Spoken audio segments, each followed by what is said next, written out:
Déjame presentarte a Megan Newton, la mujer que estás viendo en pantalla. Ella creció en un lugar de Inglaterra llamado Stoke-on-Trent. Las personas más cercanas de la chica la describieron como una persona muy inteligente y proyectada.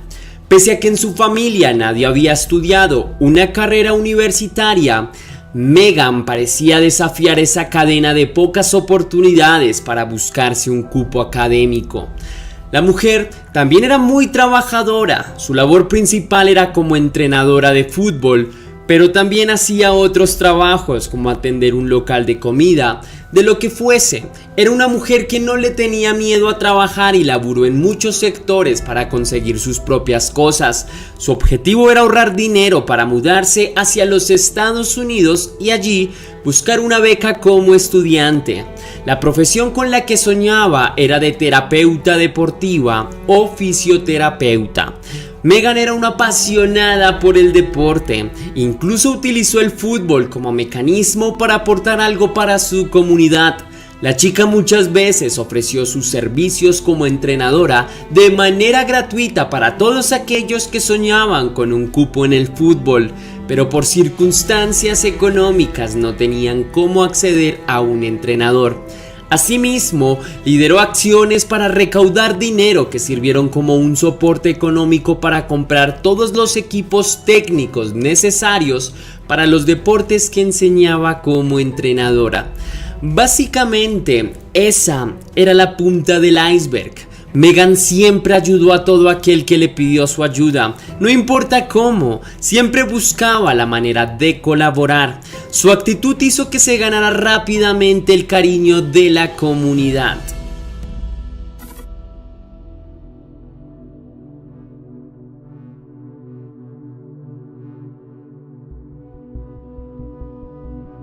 Ese día Megan tenía una cita planeada para encontrarse con sus amigos de confianza. En ese momento la chica laburaba en un local de venta de pescado, así que apenas terminó su jornada laboral, se dirigió a la cita con sus amigos que se concretaría en un bar. Una vez llegó, la chica quiso tomarse un par de tragos y disfrutar de la noche. Después de bailar durante toda la noche, la chica salió del club y se decidió a coger un taxi para regresar a su casa. Es importante decir que la mujer vivía sola en un apartamento pequeño. Megan se hizo a un costado de la calle para intentar parar un taxi y mientras hacía eso, divisó en la otra acera a uno de sus viejos amigos. Se trataba de Joseph Trevor. Megan lo conocía desde la escuela y si bien no eran uña y mugre, sí solían hablar con relativa frecuencia. Joseph también era jugador de fútbol y se desempeñaba en la categoría semiprofesional. Podríamos decir que fue el deporte y el amor que sentían hacia el fútbol el que hizo que Joseph y Megan tuvieran una amistad. Aunque insisto, más allá del deporte creo que no habían vínculos entre ambos. Esa noche cuando Joseph se acercó a Megan, la saludó y le preguntó cómo estaba. Acto seguido le hizo una confesión un poco extraña. Él le dijo que estaba muy mal porque había consumido varias sustancias ilegales. Poco después dijo que había tenido un encuentro muy molesto con un oficial de policía. Eso le produjo que el oficial lo llevara a una estación y le confiscara toda la mercancía que llevaba consigo. Y pese a que lo soltaron, le anunciaron que debía presentarse nuevamente ante la policía unos días más adelante. Megan no podía creer la historia de Joseph, pues nunca le vio con esos ojos. Por el contrario, siempre tuvo una imagen muy positiva de él, incluso pensaba que era bastante riguroso con el deporte y las sustancias no son tan compatibles con el mundo del fútbol. Sin embargo, Joseph le reveló que no quería llegar a casa porque sabía que sus padres se pondrían furiosos si lo veían en el deplorable estado en el que se encontraba. La chica, por ayudarle, le ofreció hospedaje en su casa durante esa noche hasta que retomara la plena conciencia y el efecto de las sustancias le pasaran por completo. Unas cámaras de seguridad registraron el momento en el que Megan y Joseph abordan un taxi para dirigirse al apartamento de Megan. Una toma después, los vemos caminando muy cerca de donde vivía la chica.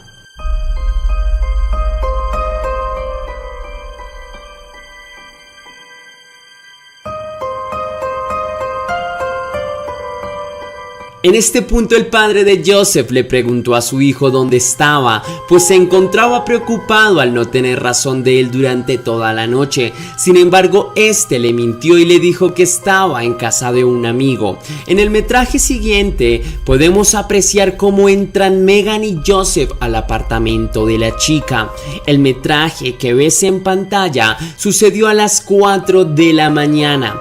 Como puedes apreciar, todo parece normal. De hecho, parecía que la estuviesen pasando bien, nada fuera de lo común, pero este sería el inicio de una verdadera tragedia.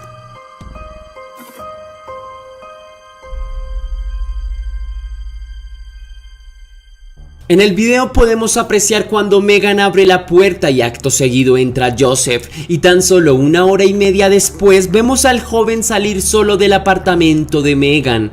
Curiosamente se dirige a una zona en donde arrojaría unas llaves.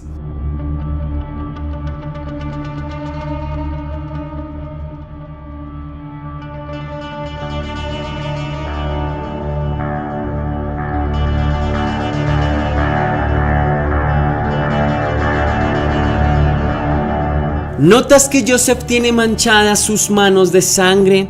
Asimismo, ¿lo ves como mira con detenimiento sus manos? En este punto es cuando entendemos que algo muy trágico sucedió dentro del apartamento de Megan Newton. Horas más tarde, en el lugar del crimen, los vecinos hacen un hallazgo extraño, pues encuentran las llaves del apartamento de Megan arrojadas en el suelo. Y pese a que eso era un poco misterioso, lo es aún más cuando notaron que esas mismas llaves estaban cubiertas de sangre. De inmediato, los vecinos se preocuparon por la mujer y sabían que algo no andaba bien. Uno de ellos fue hasta su puerta y golpeó. No recibió ninguna respuesta desde el interior. Unos minutos después volvió a intentar y nuevamente no recibió respuesta. Él sabía que algo no estaba bien, por lo que decidió usar las llaves del apartamento de Megan para ingresar, y sus presentimientos se hicieron realidad. Una vez ingresó, notó el cuerpo sin vida de la joven, que estaba cubierto en su propia sangre. La mujer fue apuñalada en múltiples ocasiones y dejaron su cuerpo inerte sobre su propia cama. Los vecinos estaban horrorizados y, sin esperar, llamaron a la policía para que investigara qué le sucedió a la mujer. Por fortuna, y como viste anteriormente, habían varios videos grabados por cámaras de seguridad que permitieron resolver la investigación con mayor agilidad. En ellos notaron que Megan efectivamente estuvo gran parte de la noche en compañía de Joseph Trevor, el principal sospechoso del asesinato de la chica. De igual manera, identificarlo resultó bastante fácil porque las cámaras registraron con bastante precisión su rostro, así que lo único que faltaba era arrestarlo. Simultáneamente, Joseph le estaba contando a sus amigos lo que había hecho. Dijo que había cometido el peor error de su vida, pero ellos nunca imaginarían que su amigo estaba a punto de confesar un asesinato.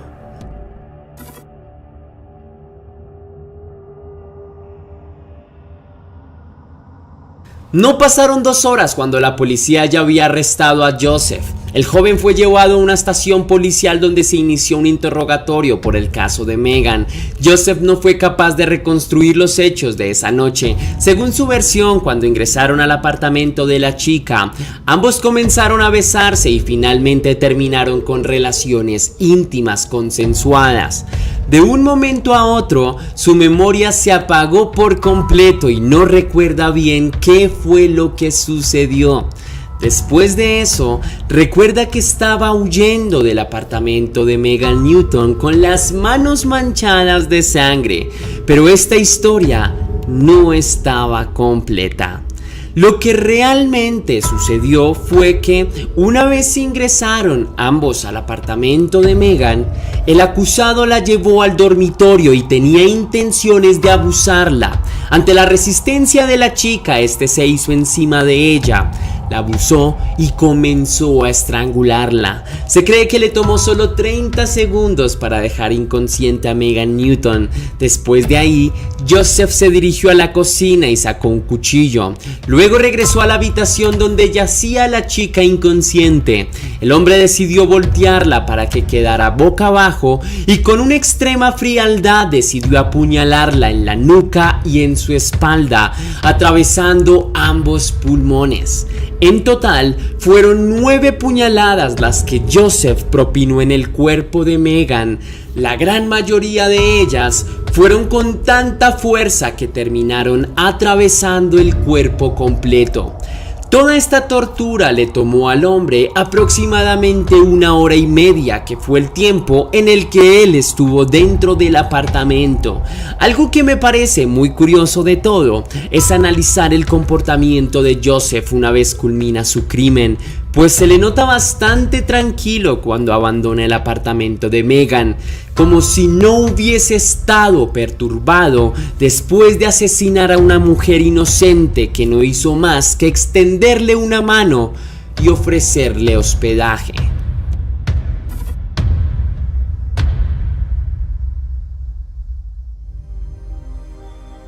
Joseph Trevor fue llevado a juicio por el caso de Megan Newton. De manera sorprendente, el acusado se declaró inocente. No obstante, en febrero de 2020, el acusado consideró su respuesta y confesó ser culpable del asesinato de la joven.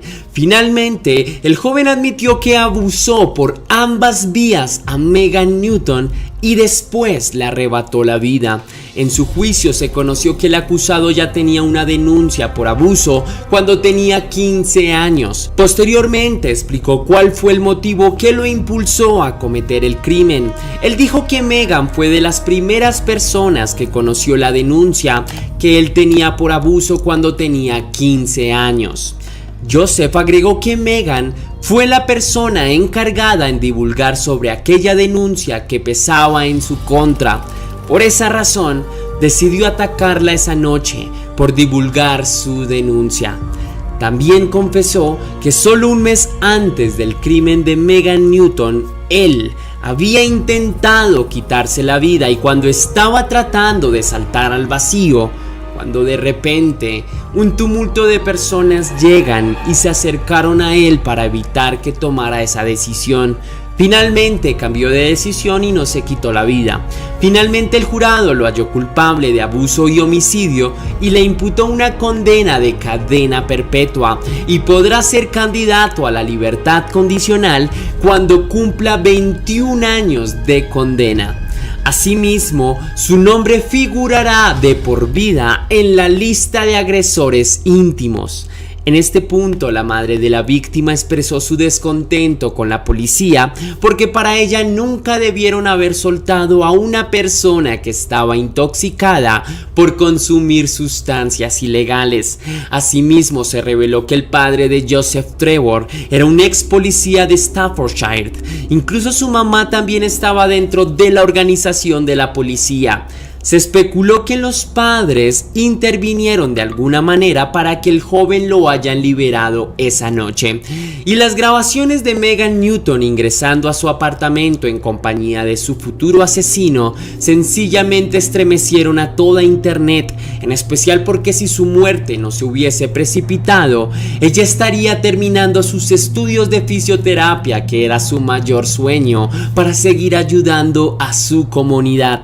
La memoria de la chica ha sido homenajeada por diferentes sectores y en su funeral también recordaron su memoria, que vivirá para siempre en la mente de todos sus familiares, amigos cercanos y por toda la comunidad del deporte. Lo único que me dejó inquieto es caer en cuenta de la realidad. Es difícil pensar que probablemente muchos de nosotros hayamos tenido alguna oportunidad de interacción con un asesino y que por puro azar no hemos sido la siguiente víctima de una de estas personas. La muerte de Megan estuvo en alguien que ella conoció y creyó que era su amigo.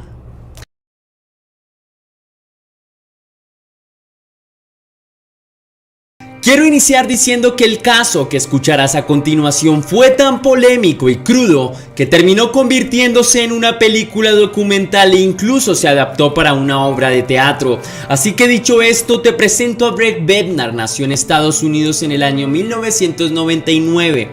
Sus padres eran Barry Bednar y Lauren LaFave. El nombre que le dieron a su hijo es particular, pues le bautizaron Breck en homenaje a Breckenridge, un pequeño pueblo que se ubica en Colorado, que fue el lugar donde sus padres formalizaron la relación sentimental. Unos años después, la pareja decidió mudarse al Reino Unido, concretamente al condado de Surrey. En esa zona, Barry consiguió un buen empleo y esa fue la razón que condujo a la pareja a realizar la mudanza. El hombre consiguió un contrato con una empresa petrolera que le remuneraba muy bien por sus conocimientos. Ahora bien, su trabajo le permitió darle una buena vida a su familia y también Breck, quien para ese momento era aún un bebé. Sin embargo, Breck no era el único, ya que la madre tuvo un embarazo de trillizos, 2 hombres y una niña. Desafortunadamente, el amor que en algún momento hubo entre Barry y Lauren se terminó acabando al pasar 6 años de matrimonio y optaron por divorciarse. Aún así, la relación no se dañó por completo y llegaron a un acuerdo bastante generoso en el que Barry podría compartir muy constantemente con sus hijos.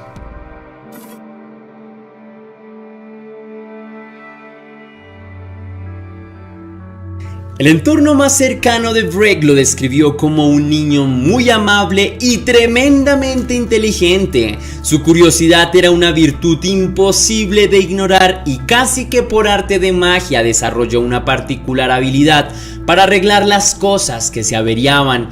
Nunca estuvo muy interesado en el deporte como la gran mayoría de sus amigos, pero en su lugar prefería armar sus juguetes de Lego y pocos años después comenzó su nueva adicción hacia la computadora.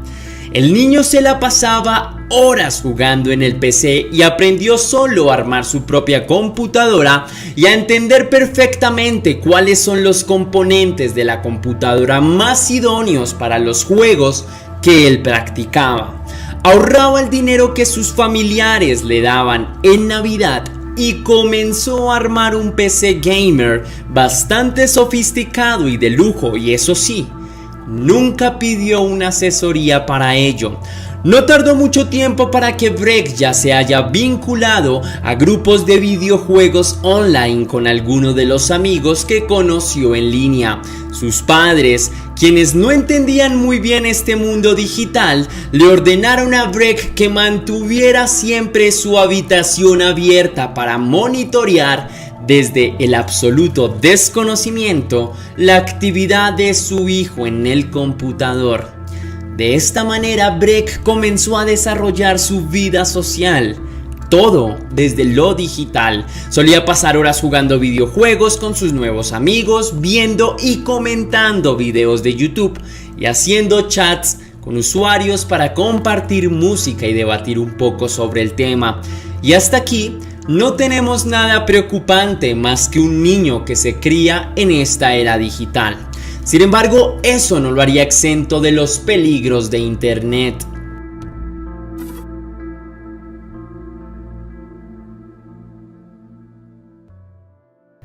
El servidor que utilizaba Breck la mayor parte de su tiempo era administrado por una persona aberrante. Se trataba de un joven que nadie de los que usaba su servidor, o casi nadie, lo conocía. Su nombre era Lewis Dane y su historia también es impresionante. Con apenas 17 años habría desarrollado la plataforma que lo catapultó como un joven casi que millonario. Poco después el chico se hizo visible para Breck dentro de la plataforma y no tardó en ser profundamente admirado por sus profundos conocimientos y estilo de vida.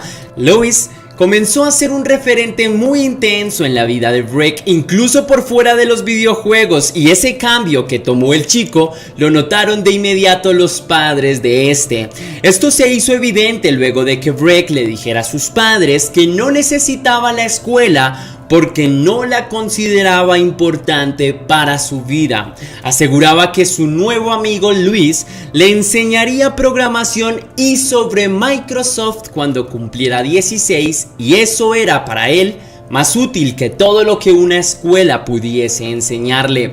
Para el año 2013, que fue en donde comenzó a ocurrir este cambio en Breck, no había legislaciones realmente potentes para la protección de datos de los usuarios en juegos en línea, por lo que era un blanco fácil para los criminales que operaban en internet.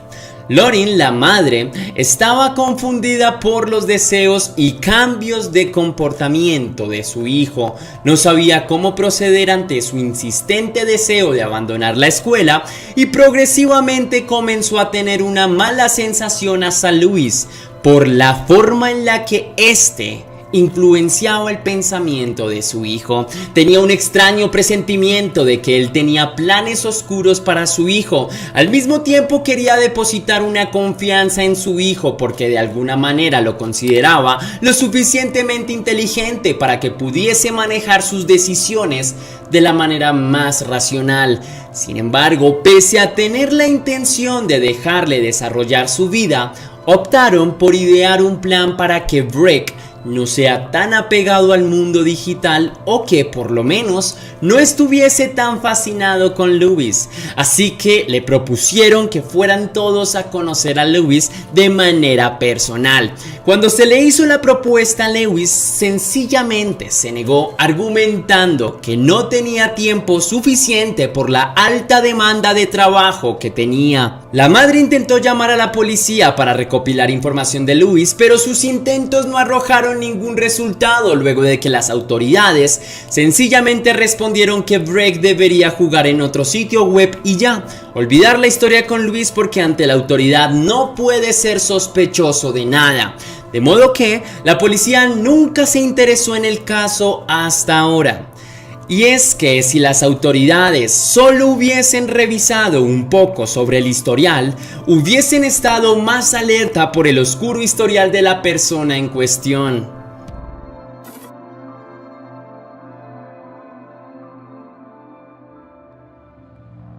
Su infancia no tuvo los elementos necesarios para una crianza sana y afectiva. Sus padres se divorciaron cuando él era muy niño, así que su crianza estuvo a cargo de sus abuelos, que poco y nada se interesaban por él, para que finalmente terminara en un hogar de acogida.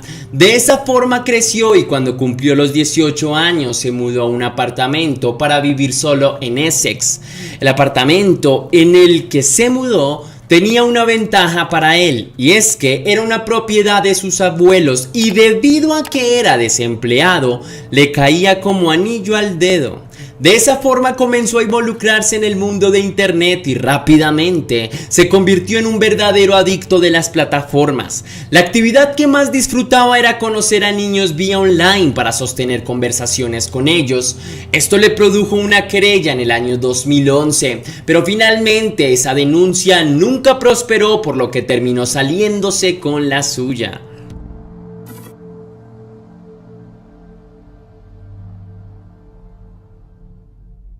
Debido al desinterés de las autoridades para investigar a Louis, los padres del joven decidieron tomar cartas en el asunto, por lo que decidieron quitarle todos los aparatos tecnológicos para que de manera obligada se alejara de sus amigos online. Poco después, los padres contactaron a uno de los amigos del joven para que éste hablara con él y le hiciera caer en cuenta de que Louis parecía una persona sospechosa. Sin embargo, antes de que los padres tuvieran la mínima sensación de que estaban logrando alejar a su hijo de las redes sociales, Louis ya le había enviado un nuevo teléfono a Breck, y este había decidido mantenerlo en secreto para evitar ser descubierto por sus padres.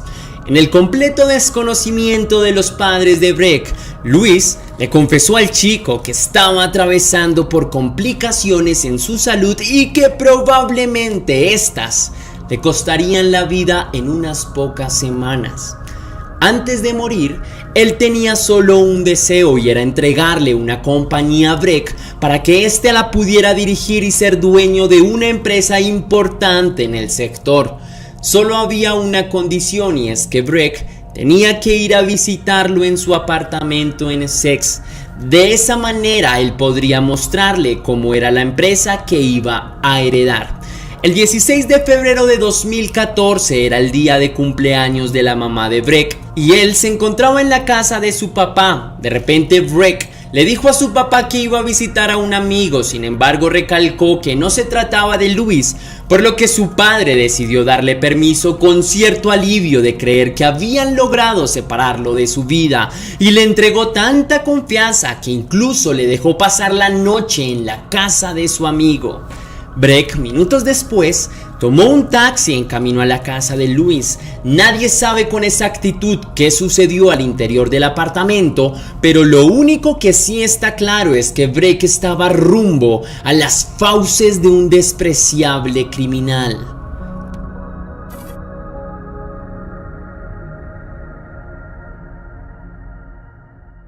Cabe mencionar que algunos amigos de Breck sabían de la existencia de Luis y en ocasiones habían hablado con él. Aseguraron que justo el día que Breck salió de casa de su padre, Luis envió unas fotos en las que se apreciaba un cuerpo que estaba maniatado con cinta y lleno de sangre. Los chicos no tardaron en darse cuenta que quien estaba ahí sin vida era su amigo Breck Bednar. Las fotos circularon por las venas de las redes sociales hasta el punto que en minutos las imágenes llegaron a los 3 hermanos menores de la víctima, quienes de forma inocente no podían creer la horrible noticia que les llegó. Y simultáneamente a esto, Luis decidió hacer una llamada telefónica para solicitar una ambulancia y a la policía. Hi there.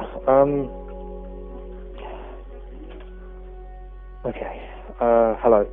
I need police and a forensics team to my address, please. What do you mean? What's happened? My friend and I got into an altercation, and I'm the only one who came out alive. Are you telling me you've killed somebody? Yes, I am. Luis confesó abiertamente que había asesinado a Breck porque según él Breck llegó profundamente depresivo y quería quedarse en su casa. En la mañana siguiente tuvieron un altercado. Después de que Breck se haya intentado lastimar y lastimarlo a él con un cuchillo, en ese momento Luis en defensa personal logró quitarle el arma a Breck y le cortó la garganta. Una vez vio cómo por su cuello brotaba la sangre, intentó cerrar la herida y evitar que Breck perdiera sangre. Sin embargo, no lo consiguió y terminó en la muerte del joven. Sin embargo, sabemos que está mintiendo porque antes de la llamada a la policía, las fotos que envió Luis eran la prueba reina para desmentir su versión en la llamada. Los oficiales, cuando llegaron, encontraron el cuerpo sin vida de Breck en un dormitorio con los brazos y las piernas amarradas, mientras que su ropa estaba en una bolsa de basura. Luis fue arrestado por la muerte de Breck y llevado a una audiencia en donde la jueza decidió imputarle una condena de cadena perpetua por homicidio en primer grado.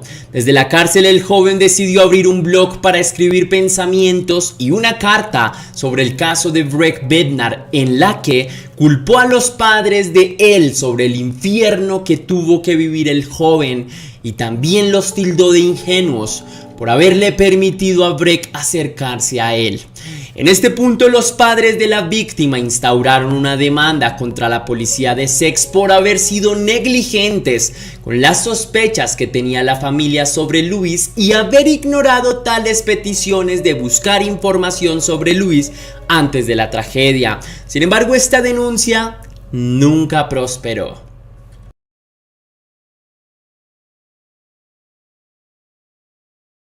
El conductor de yate del barco Escape era un hombre altamente preparado. Se había ganado toda la vida conduciendo yates para las personas más acaudaladas del mundo y este sería simplemente otro cliente al que debía dejar satisfecho. Además, ya lo conocía. El hombre lo había contratado ya innumerables veces a lo largo de los años. Era un tipo sencillo y le encantaban los barcos. El capitán disfrutaba incluso trabajar para él, pues era un tipo amable y sabía bien cómo decir las cosas. En aquella oportunidad, El capitán había sido contratado para maniobrar el yate de 50 pies escape durante un día entero. El dueño del yate lo había llamado con bastante antelación y la fecha fijada fue el 22 de noviembre del año 2013. Cuando la fecha acordada llegó, el capitán llegó al punto de encuentro. Allí estaban el dueño del suntuoso yate y otra mujer a quien ya había visto en varias oportunidades. El capitán, en compañía de su cliente y su acompañante, abordaron el barco, hicieron todos los preparativos necesarios y finalmente zarparon del muelle de Santa Cruz. Si algo tenía claro el capitán es que su trabajo era mucho más valorado por su discreción que por su capacidad para manejar botes. La importancia de su trabajo residía en hacer caso omiso a todo lo que veía. A él lo único que debía interesarle era mover los yates hasta el punto en el que se lo dijeran y nunca abrir la boca sobre lo que sea que viera. A lo largo de su vida como capitán de yates había visto muchas cosas sin quererlo, pero conocía al hombre para el que trabajaba y sabía que era mucho más reservado que otros, pues acostumbraba a encerrarse con sus acompañantes, los que quiera que fueran, para tomar tragos o hacer otras actividades. Aquella vez, cuando zarparon del puerto Santa Cruz, había visto al hombre junto con su acompañante solo durante un rato en la parte exterior del bote y luego de no mucho tiempo ingresaron a la parte interior, que, como el mismo capitán sabía, era bastante lujosa y agradable. Aquel día el capitán realizó su tarea, siguió el trayecto indicado y navegó por las aguas del ancho mar durante toda la noche. No le había inquietado no ver al dueño del yate otra vez ni a su acompañante. Esto era normal, así que cuando vio que ya la mañana empezaba a despuntar, dio vuelta al yate para aparcarlo nuevamente en el muelle. Esa mañana transcurrió con total tranquilidad. El capitán maniobraba tranquilamente y cumplía con su labor. Una vez llegó al puerto, ancló el yate y continuó con sus trabajos de rutina. Sabía muy bien que era común que sus clientes bajaran del barco sin siquiera despedirse después del haber anclado. Era algo que nada le inquietaba. Además, el pago era siempre por anticipado. Aquella mañana del 23 de noviembre, el capitán del yate se encontraba limpiando un poco para dejar en el mejor estado posible la nave e intuía que el hombre que lo había contratado ya se había bajado del bote, así que, sin temor a ser inoportunidad a interrumpir a su cliente, ingresó a la cubierta. Una vez allí, el capitán empezó a sentir un olor bastante extraño, inusual, muy difícil de expresar. Así que empezó a buscar de dónde provenía aquella pestilencia y, por suerte para él, no tuvo que buscar demasiado. Ahí mismo, en el lugar donde siempre pasaba buenos ratos, el hombre que lo contrataba se encontraba tendido en suelo con los ojos abiertos, pero absolutamente muerto. Apenas vio el cuerpo, el capitán quedó inmóvil del miedo y en su cabeza se amontonaron unos tras otros los pensamientos y las ideas sobre lo que le podía pasar a él en caso de que lo inculparan. Pero así como llegó la ansiedad, también vino la calma. Sabía que estos barcos tenían cámaras y de todas formas él no había cometido ningún crimen. No tenía absolutamente nada que ocultar, así que con firme determinación se dirigió hacia el exterior del bote y se comunicó con la policía, a quien contó lo sucedido. Apenas unos minutos después, varios policías e investigadores llegaron al puerto Santa Cruz. Como era de esperar, realizaron algunas preguntas de rutina, pero sobre todo les interesaba saber quién era la mujer que aquella noche había estado acompañando al hombre. El capitán dijo que no sabía cuál era su nombre ni a qué se dedicaba. Simplemente mencionó que ya la había visto en un par de ocasiones acompañando al hombre que lo había contratado aquella noche. Pero de todas maneras, ¿quién era el rico hombre que acababa de ser encontrado muerto al interior de su yate?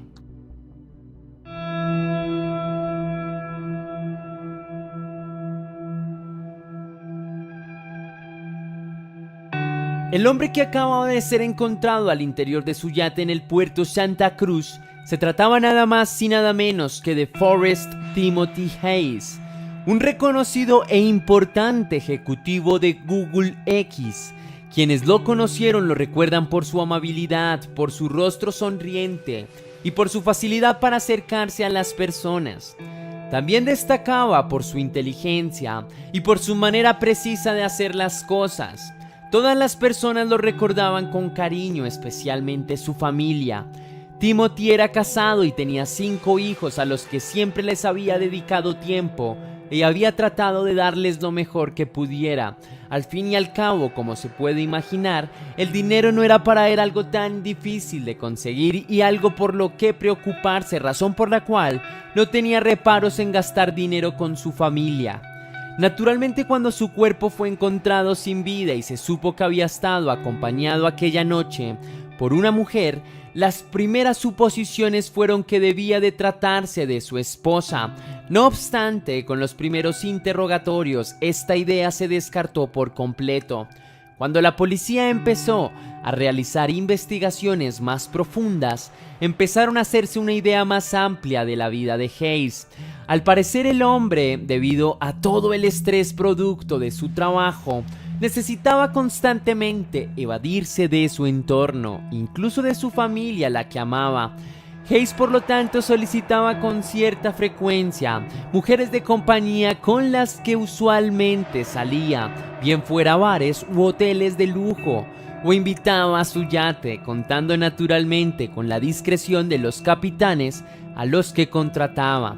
La vida de este hombre también tenía sus sombras, pues aparentemente su esposa no sabía absolutamente nada ni sospechaba de las relaciones extramatrimoniales que el hombre sostenía. A pesar de lo crudo que podía resultar esta verdad para la familia, para la policía era ya una gran forma de empezar su búsqueda de la principal sospechosa. Por suerte para ellos, en la era digital es usual encontrar evidencias de todo.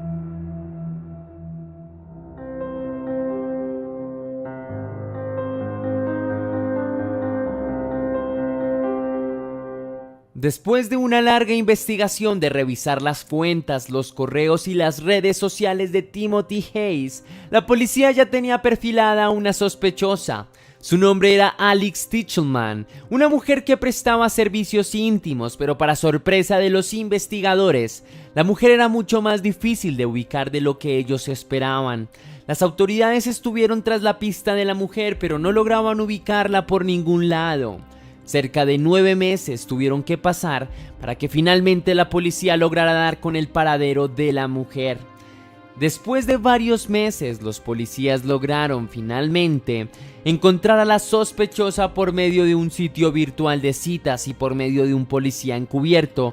Acordaron una cita con la mujer en la que le ofrecían $1,000 a cambio de un encuentro íntimo. El 4 de julio del año 2014, donde se pactó la cita, llegaron decenas de policías. La mujer indiferentemente respondió que eran demasiados policías para una simple trabajadora.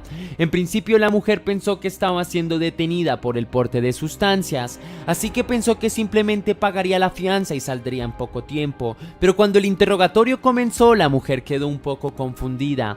No sabía muy bien a dónde querían llegar los oficiales. Sus preguntas eran inconexas y no sabía muy bien a qué punto querían llegar. Naturalmente, la policía no había mencionado todavía el nombre de Timothy y la mujer actuaba como si el acontecimiento nunca hubiera sucedido.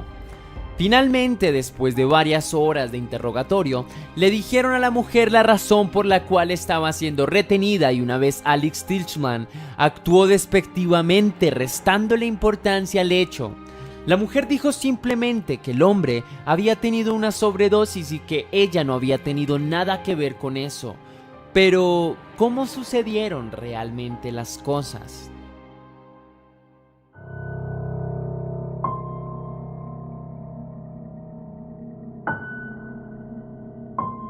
Aunque Tichelman nunca reconoció su implicación en el crimen, la policía tenía ya bastante información sobre lo sucedido.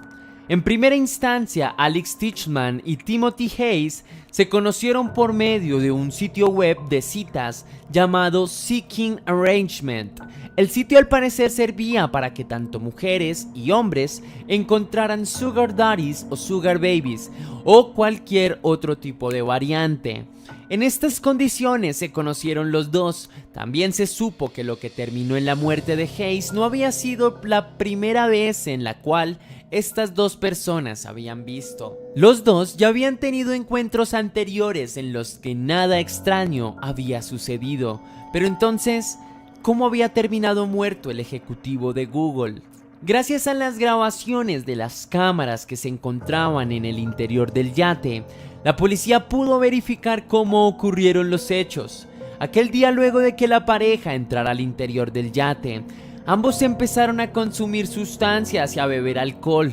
Durante un momento de la noche, se ve como Alex le inyecta heroína a Hayes en su brazo de manera totalmente consensuada. Luego de algunos minutos se ve que la reacción de Timothy no está siendo la adecuada. El hombre empieza a retorcerse y luego de unos minutos cae tendido en el suelo. Por su parte, Alex, al ver esto, no reacciona, no trata de ayudarlo y tampoco llama a emergencias. Por el contrario, se ve como la mujer observa al hombre mientras este agoniza. Después de un rato, se ve a la mujer levantarse, servir vino y continuar con la velada ella sola, pasando incluso por encima del cuerpo de Timothy.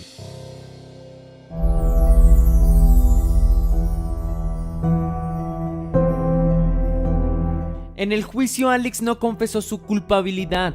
Dijo que todo había sido un accidente y que si no había reaccionado es porque no era su obligación. El juez encargado dictaminó que la mujer tendría que pagar 4 años de prisión por asesinato involuntario y manipulación y porte de sustancias, pero después de cumplir su sentencia en prisión, cuando estaba a punto de quedar en libertad, un nuevo caso apareció. Al parecer, la mujer estaba vinculada a otro suceso muy similar, apenas 2 meses antes de la muerte de Hayes. En esta oportunidad, la mujer había llamado al 911 para indicar que su novio había consumido demasiadas sustancias y estaba aparentemente muerto. En aquella oportunidad, se dictaminó que la mujer no tenía ninguna relación con la muerte del hombre, por lo cual no se abrió ningún expediente. A día de hoy, Alex sigue en un largo proceso con la justicia por sus implicaciones en las muertes de estos dos hombres, puesto que su reiteración ha hecho pensar que la mujer aplicaba conscientemente sobredosis a sus parejas para asesinarlos.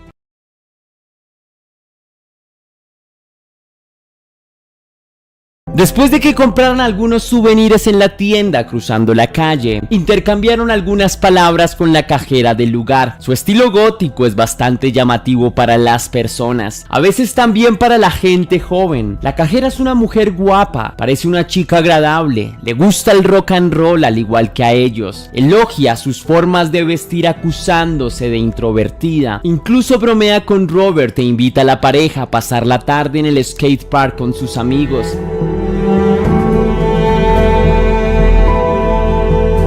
Es un lugar popular donde frecuenta la gente joven del sector, de seguro se llevarían muy bien. Tras pasar un rato en el Stubble Park en Backup, Rosendale, el 11 de agosto del 2007, la pareja de chicos góticos decidieron volver al hogar a unas calles del lugar. Sophie Lancaster, de 17 años de edad, y su novio Robert Maltby, de 21, se disponen a retornar a su destino en casa después de una jornada tranquila, para volver con sus estudios al día siguiente, por lo que deben atravesar el parque por completo para llegar al otro lado o tomar una ruta más larga. Al devolverse y rodear el parque por afuera, una ruta un poco más segura a esa hora del día, pero más lejana, deciden cruzar el parque desde adentro, pasando cerca de una zona alejada y oscura, con fama de ser peligrosa, donde se reúnen algunos adolescentes bulliciosos a beber y a consumir estupefacientes. Es allí cuando Robert es abordado entre groserías, siendo provocado por una envalentonada pandilla local de muchachos jóvenes que no superan los 17 años todavía, pero sí los superan por mucho en cantidad. Las vestimentas misteriosas y ostentosas de la pareja suelen ser bastante sugestivas para algunos transeúntes. Entre tantos códigos y signos en sus ropajes, sería normal para las mentes ignorantes confundir a algunos de ellos o molestarse con quien los usa, radicalizándolos como sagrados, como razones justificables para matar, irritando al prójimo en un ejercicio puro de racismo y de fascismo estético, de juicio y señalamiento ante la diferencia, haciéndola el enemigo. Entonces empiezan las ofensas y los insultos, buscando humillar a los jóvenes enamorados por su forma de vestir oscura. Tratan de seguir su camino sin mirar para atrás, apretando el estómago y la mano de su pareja, fingiendo por un momento que son sordos, esquivando los objetos lanzados, algunas botellas de vidrio, cigarrillos encendidos y rocas. Un par de adolescentes interrumpieron bruscamente el camino de los novios, atravesándose a sus pasos, impidiéndoles pasar. Su actitud era desafiante e implacable. No intentaron mediar palabra alguna. La rabia en sus ojos era irracional. Apretaron sus puños con fuerza y todo se puso gris para Robert, quien cayó al asfalto perdiendo su equilibrio después de un primer golpe.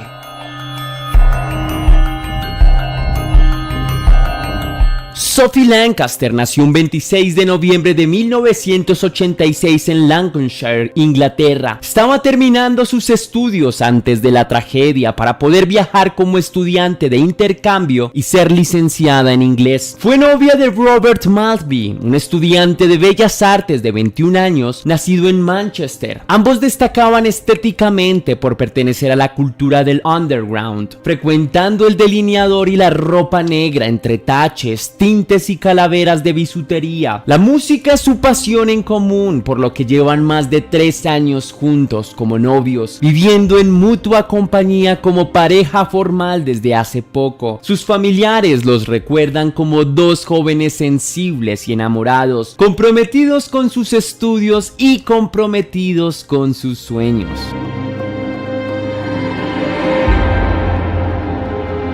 Retomando la escena del primer capítulo, a pesar de que la pareja ignoró las ofensas y comentarios injuriosos, la pandilla no tiene intenciones de pasar desapercibida, por lo que arremetió violentamente contra los jóvenes rockeros, pasando sus agresiones verbales a agresiones físicas y lesiones personales. En un principio contra Robert, a quien destrozaron entre patadas y puñetazos, luego de tirarlo al piso, rompiéndole la boca, pateando despiadadamente el rostro del muchacho hasta dejarlo sin su forma original, entre hematomas y moretones gigantes, en un charco de su propia sangre. Su pobre novia Sophie observaba impune al infernal castigo. Luego de la tremenda paliza hacia su novio que yacía inconsciente, la mujer lloró a su amor sangriento y trató de pedir ayuda entre lágrimas, mientras descargaba entre reclamos toda su rabia hacia los pandilleros. Algunos de los jóvenes pandilleros no toleraron en absoluto los clamores del adolescente, por lo que emprendieron más violencia contra ella sin medir fuerzas. Golpes y patadas llovieron hasta dejarla en el suelo junto a Robert, donde salvajemente terminan saltando sobre su delicado rostro, estampando la suela de sus zapatos en las mejillas de los dos enamorados, desmayados, juntos entre sangre, dolor y muerte. Protagonistas de un cuadro terrorífico de intolerancia en la mitad del parque, donde la compasión se pierde entre la testosterona de unos jóvenes excitados. La pandilla, no contenta aún con sus perversas acciones, se mofa de los desahuciados amantes, sacando fotografías con sus celulares, llamando a sus amigos ausentes, a quienes cuentan como un gran logro sus acciones abusivas, exponiendo como trofeo a sus destrozadas víctimas, evidencia que más tarde los autoinculparía como joviales homicidas. Uno de los testigos de la golpiza que estaba en el parque ese día era un chico de 15 años que llamó al policía aterrado para denunciar el ataque. Dijo a las autoridades: acaban de dar una paliza a una pareja de moshers por ser moshers. Prueba de la intolerancia y el prejuicio de nuestras sociedades corrompidas. Otras interpretaciones a su denuncia podrían ser, por ejemplo, acaban de golpear a una pareja de chicos góticos por ser góticos, a dos rockeros por ser rockeros, a dos enamorados por vestir de negro, a dos personas por ser diferente.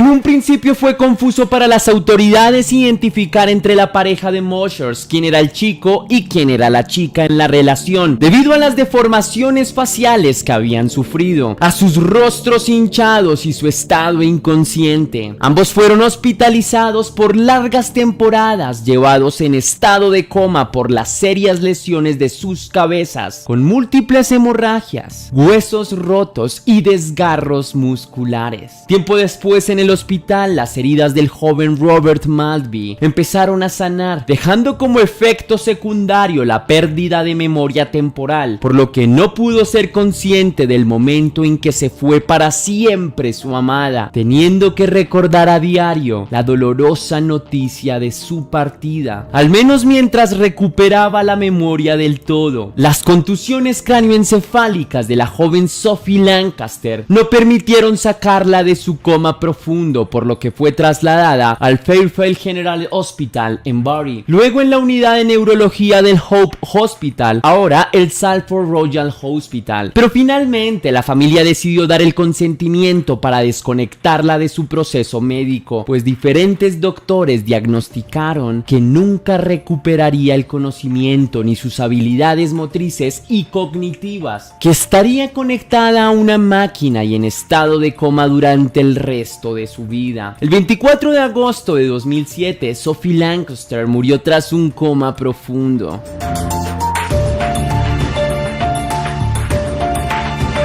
5 adolescentes fueron arrestados y acusados de asesinato tras los sucesos. 2 de ellos declarados culpables de asesinato en primer grado y condenados a cadena perpetua. El 27 de marzo de 2008 fueron arrestados el adolescente y pandillero Brendan Harris y su compañero de andanzas Herbert, juntos declarados culpables de asesinato en primer grado. Otros integrantes de la pandilla fueron condenados y encarcelados por lesiones corporales graves. Este fue un caso terrible que ha conmocionado e indignado a todos los que han oído hablar de él. Al menos los animales salvajes, cuando cazan en manadas, tienen una razón legítima para hacerlo, para obtener comida. Ustedes no tienen ninguna razón y su comportamiento en esa noche degrada a la humanidad misma. Esas fueron las palabras del juez que procesó a los jóvenes pandilleros, entre ellos Brendan y Herbert,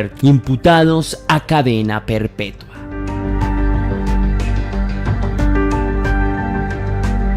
Numerosos homenajes culturales se han realizado a nivel nacional e internacional alrededor del caso. Obras de teatro, películas, series y libros han salido rememorando la historia, dando nuevos detalles interesantes para no olvidar a Sophie. Dentro de la cultura gótica se han organizado importantes festivales musicales, contando con el apoyo de la escena internacional, de artistas reconocidos y bandas de trayectoria como The Dame o B&B Nation, quienes se han sensibilizado con los amargos sucesos de la pareja. Muchas personas han declarado ser víctimas del prejuicio en algún momento de sus vidas, denunciando casos similares en todas partes del mundo, luchando por erradicarlo de nuestros comportamientos, alzándose en solidaridad contra la indiferencia. El parque donde ocurrió el ataque se llenó con flores hacia la pareja después del ataque. La madre de Sophie encabeza una fundación con el nombre de su hija, cuya razón social es acabar con los prejuicios, el odio y la intolerancia en todas partes. Actualmente Robert Maltby se ha recuperado por completo del ataque en el parque. No tiene episodios de amnesia ni problemas cognitivos. Ha terminado sus estudios en Bellas Artes con éxito. Sufre de depresión esporádicamente y no se atreve a visitar la tumba de su exnovia. Rara vez da entrevistas sobre el caso. Tiene una nueva relación y planeaba mudarse al extranjero para empezar otra vida lejos de los funestos recuerdos de Inglaterra y la intolerancia. Desea ser recordado por su arte y no por el episodio de violencia que se llevó a Sophie Lancaster. Un caso que sin duda nos hará pensar sobre nuestras diferencias y lo violentos que somos como sociedad cuando juzgamos al otro, al diferente.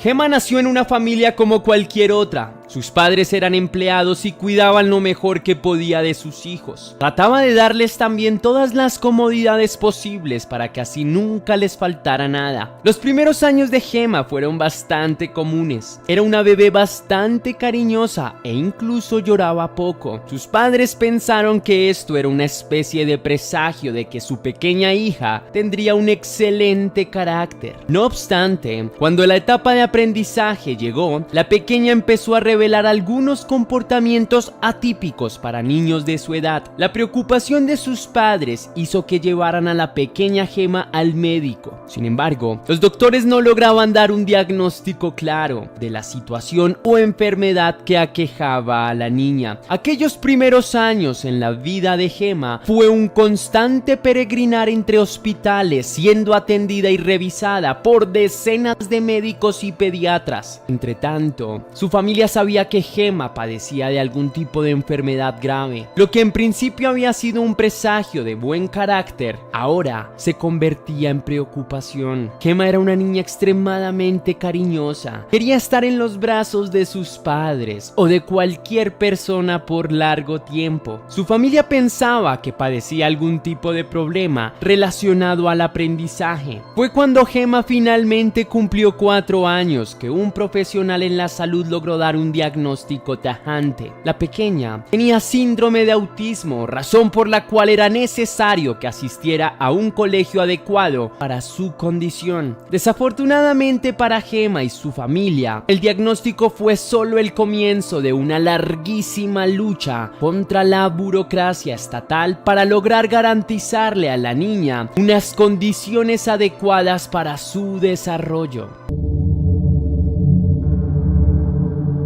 Una vez la familia de Gemma recibió la noticia del problema que padecía su hija, inmediatamente pusieron manos a la obra para tratar de encontrar un colegio cuyas condiciones permitieran el desarrollo de su hija. Sin embargo, no fue tarea fácil. Durante años el sistema de protección no avaló los problemas que padecía Gemma y fue obligada a estudiar en un colegio normal, ya que sus padres no contaban para pagarle uno de los costosos colegios privados. Después de muchos años de tratar e insistir, finalmente cuando Gemma cumplió 14 años fue aceptada para estudiar en un colegio adecuado para ella. Tal vez esos fueron los mejores años para ella, pues podía compartir con personas en condiciones similares a la suya y recibía un subsidio del gobierno para terapias. En esta institución Gemma pasó gran parte de su adolescencia y naturalmente su familia pensó que las preocupaciones en torno a su hija ya habían finalizado. La pequeña recibía educación y tenía garantías para su desarrollo como persona, pero no todo fue color de rosa. Tiempo después de que Gemma cumplió la mayoría de edad, un médico de la Seguridad Social y del Sistema de Protección la revisó y dictaminó que la joven adulta no padecía de autismo, razón por la cual Gemma volvió a quedar desamparada y sin garantías. De este momento en adelante empezó un nuevo calvario para ella y su familia, en especial su madre y su hermana, que la acompañaban a todos los sitios posibles para que validaran su condición. Desde el momento en el que le fueron retiradas sus garantías hasta el momento de su asesinato, Gemma visitó un total de 168 profesionales para que revisaran su caso, le devolvieran las garantías que necesitaba. Pero su caso ya era conocido y los profesionales ya no la tomaban en serio. Hacían un trabajo negligente y descuidado, razón por la cual Gemma tuvo que continuar su vida como cualquier otro adulto, naturalmente con las adversidades que esto significaba. Gemma tenía la conciencia de que era ya una persona adulta y había sentido que toda su vida, con todos sus matices y problemas, había tenido siempre detrás a su familia tratando de ayudarla. Gemma quería sentir que podía hacer las cosas sola, así que se independizó y se fue a vivir sola. Consiguió un modesto trabajo que le permitía costearse su apartamento y continuó con su vida. Pero ella sabía que este mundo no era su lugar, así que seguía buscando con insistencia recuperar el apoyo del gobierno y de alguna institución para adultos con problemas de aprendizaje. Esto nunca ocurrió y mientras tanto, el hecho de estar en un mundo que resultaba tan hostil era algo que sentía en carne propia. En los trabajos la trataban diferente, casi con desdén. Las personas se le acercaban de manera distinta y se sentía irremediablemente sola. En su búsqueda de encajar un poco mejor en el mundo, conoció personas con las que sintió que por fin todo estaría bien, que tendría un lugar en el mundo. Desafortunadamente para ella y para su familia, este grupo de amigos que conoció solo se aprovechó de su vulnerabilidad y cometió atrocidades con ellos. No se conocen muy bien los detalles de cómo conoció Gemma a estas personas, pero se sabe que desde un principio este grupo empezó a aprovecharse de la condición de Gemma para cometer crímenes. Se supo en el juicio que este grupo obligaba a la mujer a guardar sustancias en su casa, a robar en diferentes sitios y entornos cosas que luego debía entregarles a ellos. Naturalmente Gemma no sabía que lo que hacía estaba mal. Para ella, su manera de actuar obedecía al profundo afecto que sentía por estas personas. A ella nunca se le habría pasado por la cabeza que estas personas tenían malas intenciones con ella o que la estuvieran utilizando para cometer delitos. Para ella, con el simple hecho de que este grupo se hiciera llamar amigos era suficiente. Gemma haría lo que fuera necesario y lo que ellos quisieran con tal de no perder su amistad.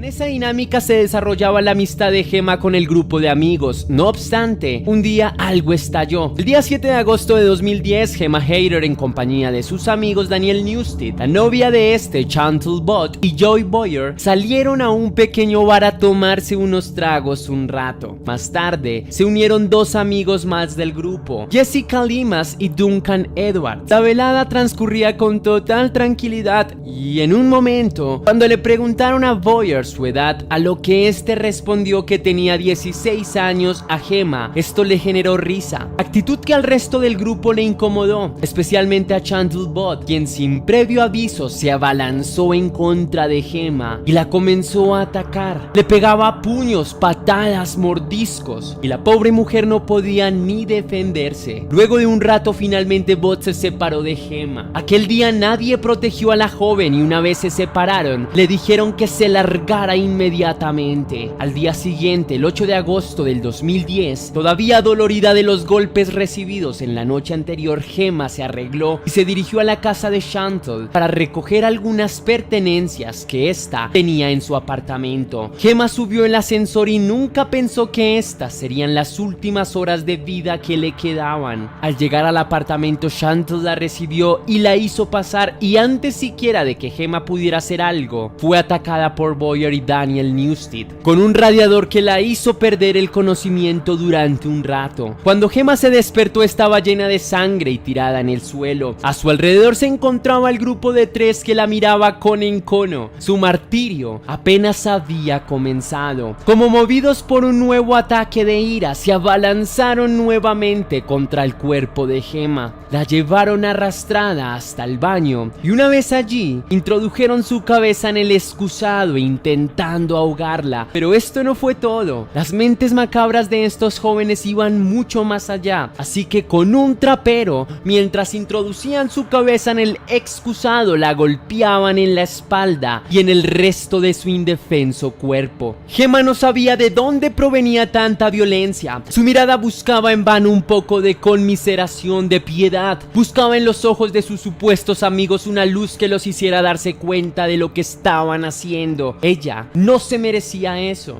Nadie en el mundo lo merece, pero el grupo siguió. Cansados de las torturas en el baño, dejaron libre un rato a Gemma, que ya se encontraba sin fuerzas para pelear por su vida. Estaba totalmente agotada por los maltratos sufridos, pero no contentos con lo que habían hecho hasta ahora. Estos jóvenes pensaron que podían todavía hacer sentir más mal a Gemma, así que en latas desocupadas de cerveza vertieron sus orinas y se las hicieron tragar a la muchacha muchacha, que al notar la trampa escupía y clamaba por ayuda. En ese momento una nueva ráfaga de golpes empezó hasta dejarla nuevamente sin conciencia. Cuando Gemma despertó, el grupo le dijo que la iban a llevar a casa, que ya había sido suficiente. Gemma respiró tranquilamente porque pensó que ya todo había terminado, así que de buena gana se subió al auto, pero a medida que el automóvil avanzaba, el camino le resultaba poco familiar. Sin embargo, para ese punto se encontraba ya tan cansada que no tenía ganas siquiera de preguntar. De la nada el carro tomó por un sendero poco familiar, un espacio en medio de la nada en donde solo se veía vegetación y una vía férrea abandonada. Algo le dijo a Gemma en ese momento que la pesadilla no había acabado todavía. Cuando menos se lo imaginaba, sufrió un brusco empujón y al poco tiempo la bajaron del auto y la llevaron hasta la vía férrea. Una vez allí, la desnudaron completamente y la ataron de manos y pies, la acostaron boca abajo en el riel y con un cuchillo la apuñalaron por la espalda. El frío seco de la puñalada la hizo exhalar un profundo grito que se perdió en medio de la vegetación. Acto seguido, el grupo, sediento de violencia, se dio a la tarea de tratar de quemar el cuerpo de Gemma, y una vez estuvo encendida en fuego, fue abandonada en medio de ese día gris, viendo cómo su mundo se apagaba, asfixiada por los dolores y la sangre que emanaba de todo su cuerpo. Entre tanto, el grupo escapó del lugar sin dejar rastro, o eso creyeron ellos.